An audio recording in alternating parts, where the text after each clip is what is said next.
বরিশালের সাধারণ মানুষ পর্যন্ত জানে যে বরিশালে শায়েকে চরমনায় নিশ্চিত সেখানে মেয়র হওয়ার যোগ্য এবং সুষ্ঠু নির্বাচন হলে বরিশালে শায়েকে চরমনায় মেয়র হতেন। এটা আওয়ামী লীগও জানতেন, আর আওয়ামী লীগ জানার কারণেই কিন্তু বরিশালে শায়েকে চরমনায়ের গায়ে হাত তুলেছে। এটা আমরা সবাই দেখেছি, সবাই জেনেছি।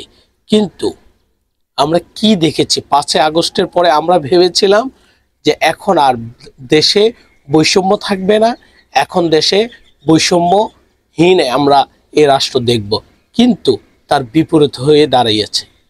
আমরা চট্টগ্রামের ডাক্তার শাহাদাত ভাইকে দেখেছি, তাকে মেয়র ঘোষণা করেছেন। এখন ঢাকাতে ইশরাক ভাইকে শপথ বাক্য ঘোষণা করার জন্য যে আন্দোলন করেছে, সেই আন্দোলনের মাধ্যমে তারা তাদের অধিকার ফিরিয়ে নিয়েছে।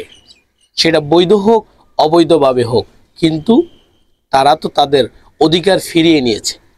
আপনারা জানেন, শায়েকে চরমনায় যদি একটা ডাক দেয়, বরিশাল না পুরো বাংলাদেশ আমরা অচল করে দিতে পারি।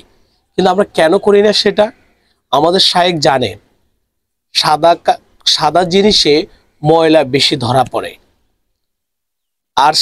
আর আমাদের একটা নীতি আছে, সেটা হচ্ছে আমরা ভাঙচুরে বিশ্বাসী না। আমরা জনগণকে কষ্ট দেওয়াতে আমরা জনগণকে কষ্ট দিতে চাই না।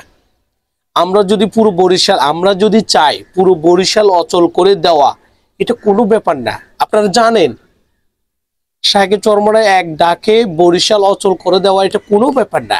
কিন্তু আমরা কেন করছি না সেটা? আমরা শুধুমাত্র দেশ, ইসলাম এবং মানবতার জন্য মানবতার চিন্তা করে আমরা এই কাজটি করছি না। কিন্তু আপনাদেরকে আমরা সচেতন করতে চাই, সজাগ করতে চাই। ইসলামী আন্দোলন বাংলাদেশ একটি নীতি ও আদর্শের উপর চলে, তাই তারা এই সোজা আঙ্গুলটাকে ব্যাখ্যা করছে না। ইশরাককে যদি মেয়র দিতে পারেন, তাহলে বরিশালে শায়েকে চরমনায়কে বরিশালে মেয়র ঘোষণা করতেই হবে। যদি আপনি ইনসাফবান হন, তাহলে অবশ্যই শায়েকে চরমনায়কে বরিশালে মেয়র ঘোষণা দিতে হবে।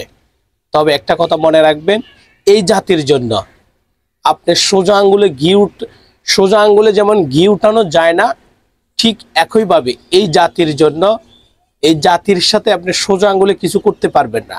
আপনি যদি আপনার অধিকার, আপনি যদি আপনার সবকিছু বাস্তবায়ন করতে চান, তাহলে এই সোজা আঙ্গুলটাকে ব্যাখ্যা করতে হবে, তাহলে আপনি আপনার অধিকার বাস্তবায়ন করতে পারবেন। সেটাই আমরা ঢাকায় ইশরাক ভাই থেকে দেখেছি।